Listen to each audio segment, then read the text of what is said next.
لا شريك له ونشهد أن سيدنا مولانا محمدا عبده ورسوله أما بعد فقد قال الله تبارك وتعالى في القرآن المجيد والفرقان الحميد يا أيها الناس إنا خلقناكم من ذكر وأنثى وجعلناكم شعوبا وقبائل لتعارفوا إن أكرمكم عند الله اتقاكم إن الله عليم خبير صدق الله العظيم وقال النبي صلى الله عليه وسلم تركت فيكم أمرين لم تزلوا ما تمسكتم بهما كتاب الله وسنة رسول الله او کما قال علیہ السلام. میں دنیا میں آیا ہوں دنیا کا طلبگار نہیں ہوں. دنیا میں آیا ہوں دنیا کا طلبگار نہیں ہوں. بازار سے گزرا ہوں خریدار نہیں ہوں. برادران اسلام، معزز سامعین کرام، اسٹیج پر رونق افروز علماء کرام اور دیگر تمام سامعین کرام، ابھی آپ حضرات محمد رسول اللہ صلی اللہ علیہ وسلم کی تعریفیں سن رہے تھے. آپ صلی اللہ علیہ وسلم کی صفتیں سن رہے تھے. اللہ کے نبی صلی اللہ علیہ وسلم نے ارشاد فرما دیا ترکت فیکم امرین. کہ لوگو، اے صحابہ کی جماعت، دیکھو میں جا رہا ہوں تمہارے درمیان دو چیزوں کو چھوڑ کر کے جا رہا ہوں. اے میرے صحابہ کی جماعت، یاد رکھو دو چیزیں چھوڑ کر کے جا رہا ہوں. اس کے علاوہ تیسری چیز کوئی نہیں ہے. اللہ کے نبی نے فرمایا پہلی چیز اللہ کا کلام ہے، کلام اللہ ہے، جس کو ہم اور آپ قرآن شریف کے نام سے جانتے ہیں. دوسری بات، دوسرا جو امر ہے وہ حدیث ہے، یعنی رسول صلی اللہ علیہ وسلم کی باتیں ہیں، آپ کے اقوال ہیں، آپ کے افعال ہیں.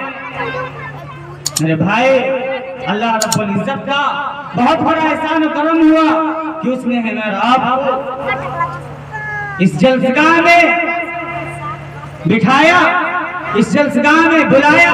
اللہ رب العزت سے دعا کریں کہ اللہ ہمیں صحیح کہنے اور سننے کی عمل کرنے کی توفیق عطا فرمائے. برادران اسلام، اللہ کے نبی صلی اللہ علیہ وسلم نے فرمایا میں تمہارے درمیان دو چیز چھوڑ کر کے جا رہا ہوں. کتاب ہے، اگر کوئی چیز پیش آ جائے، کوئی مسئلہ پیش آ جائے، کوئی پریشانی ہو جائے، کسی جائز اور ناجائز کے مسائل سننا ہو تو قرآن کو کھول کر کے دیکھ لینا.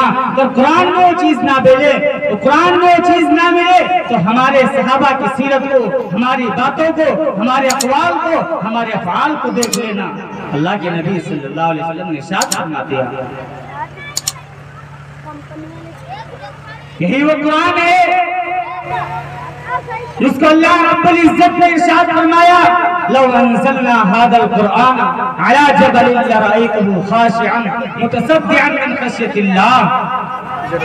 کہ اگر اللہ رب العزت اس قرآن کو پہاڑ پر نازل کرتا تو پہاڑ ریزہ ہو جاتا، لیکن اس قرآن کا بوجھ جناب محمد رسول اللہ صلی اللہ علیہ وسلم نے اٹھا لیا. آپ صلی اللہ علیہ وسلم نے تمام پریشانیاں جھیلی، تمام مسائل جھیلے، تمام تکلیفیں اٹھائیں. اپنے گھر کو چھوڑا، اپنے دربار کو چھوڑا، اپنے گاؤں کو چھوڑا، اپنے شہر کو چھوڑا، اپنے دوستوں کو چھوڑا، اپنے پڑوسوں کو چھوڑا. سب کچھ چھوڑ کر کے اللہ کے نبی صلی اللہ علیہ وسلم نے اپنا شہر چھوڑ کر کے مکہ سے رخصت ہو گئے. آپ نے اعلان کلمت اللہ کے لیے اپنے گھرانوں کو چھوڑ دیا، اپنے شہر کو چھوڑ دیا.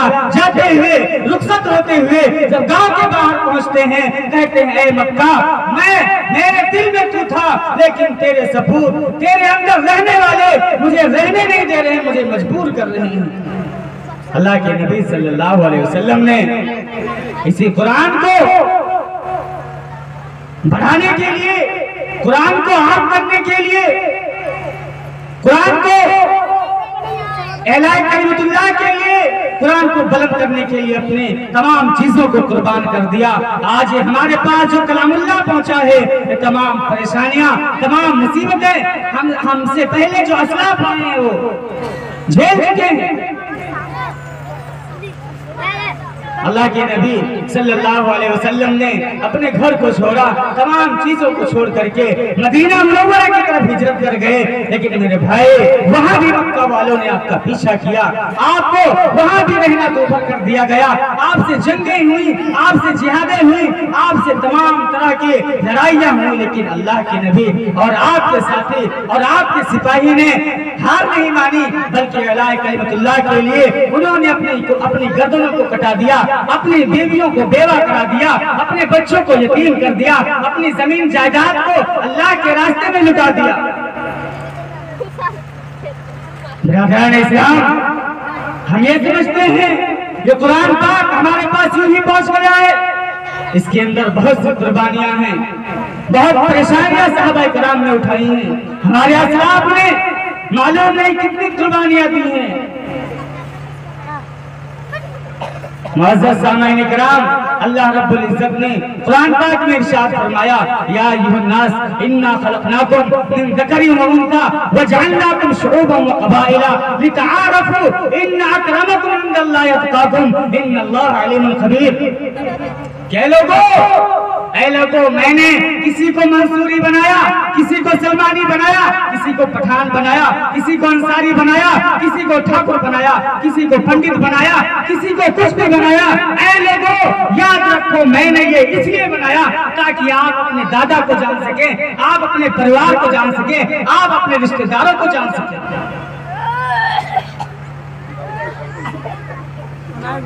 اللہ رب العزت نے یہ تمام قبیلوں میں ہم کو اس لیے بانٹا تاکہ ہم آپس میں ایک دوسروں کو سمجھ سکیں، اپنا کون ہے، دوسروں کا کون ہے، اپنا دوست کون ہے، خاندانی اعتبار سے کون قریبی ہے. ان اکرمکم عند اللہ اتقاکم. اور یاد رکھو، میں نے برادریوں میں تو بانٹا ہے، میں نے ذاتوں میں بانٹ دیا ہے، لیکن یاد رکھو ان اکرمکم عند اللہ اتقاکم، کہ اللہ کے نزدیک معزز، اللہ کے نزدیک محبوب وہ ہے جو تقوی کے اعتبار سے سب سے بلند ہو، سب سے اچھا ہو. ہم کتنے بھی اعلیٰ عہدے پہ پہنچ جائیں میرے بھائی، لیکن اللہ کے نزدیک ہم ذلیل ہیں تو میرے بھائی دنیا کے اندر بھی ذلیل ہو جائیں گے. اللہ ہی کے لیے عزت ہے، اللہ ہی کے لیے ذلت ہے. اللہ چاہے تو ذلت دے دے، اللہ چاہے تو عزت دے دے. میرے بھائی ہم تقوی کے اعتبار سے اگر اچھے ہیں تو میرے بھائی ہمارا ایمان مضبوط ہوگا، ہم دنیا میں رہیں گے، دنیا میں لوگ عزت کی نظر سے دیکھیں گے اور آخرت میں دیکھیں گے. معزز سامعین، آپ لوگ، میں آپ کے گاؤں کا امام ہوں، مناسب یہ نہیں سمجھتا ہوں کہ میں میزبان ہوتے ہوئے مہمانوں کا وقت ضائع کیا جائے. میں مناسب یہ نہیں سمجھتا ہوں کہ ہمارے مہمان اکرام باہر سے آئے ہوئے ہیں، ان کی باتوں کو نہ سنا جائے، بلکہ میری باتوں کو سنا جائے اور میں اس وقت اسٹیج سے ہٹوں کہ جب آپ جا چکے. میں مناسب یہ نہیں سمجھتا ہوں. محترم حضرات، میں زیادہ وقت نہ لیتے ہوئے ایک چھوٹا سا واقعہ بیان کرتا ہوں کہ اللہ پاک نے ارشاد فرمایا، یا ایھا الناس، اے لوگوں، انا خلقناکم من ذکر و انثی، کہ میں نے تم کو ایک مرد اور ایک عورت سے پیدا کیا اور تم کو برادریوں میں بانٹ دیا، تم کو خاندانوں میں بانٹ دیا. اللہ کے نزدیک مقرر ہوا ہے جو تقوی کے اعتبار سے ہو، چاہے وہ شاہ برادری کا ہو، چاہے وہ سلمانی برادری کا ہو، چاہے وہ کسی بھی برادری کا تعلق رکھتا ہو، کسی بھی برادری سے ہو، لیکن اللہ کے نزدیک محبوب وہ ہے جو تقوی کے اعتبار سے محبوب ہے. ایک چھوٹا سا